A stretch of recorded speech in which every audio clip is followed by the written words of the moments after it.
السلام عليكم شباب. اليوم معانا طريقة تحميل برنامج فوتوشوب. ندخل على الرابط راح اتركه اسفل الفيديو. نعمل هون. انا طبعا ما نزله من قبل، بقول يعني ما راح ننزله مرة ثانية.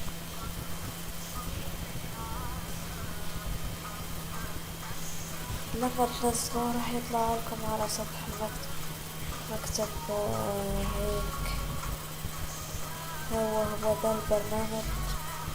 نفك عليه الضغط هون، وبعدين يطلع لنا على شكل مجلد. نفتح المجلد، نضغط على دي الكلمة،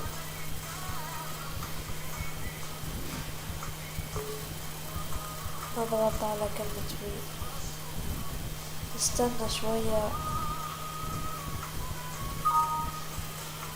نضغط على كلمة اوكي، نضغط التالي. وهلأ علشان نفك الشفرة كلمة مرور، نرجع اسم الموقع، نضغط على ديكن، نسخ ديكن، نضغط كوبي لفت تاني. طبعا انا بنزله من قبل، راح الغي الوي. بعدين اخر شي لما تنزلوه راح يجيكم هيك وما راح يدخل، ما راح يشتغل. في البداية ما راح يشتغل، في البداية ما راح يشتغل. لهيك تعملوا هيك ده في البداية بس، بعدين يرجع يشتغل عادي. في البداية تعملون هيك وبعدين تعملوا وي ويرجع يشتغل. ندخل نشوف البرنامج.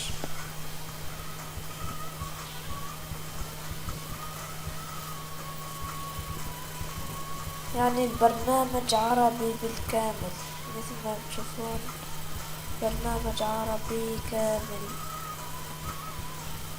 سهل يعني بالعربية.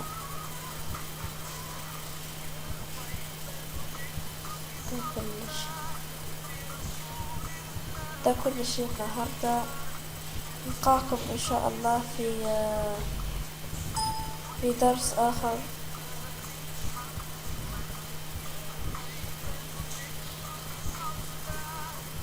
ألقاكم إن شاء الله في درس آخر،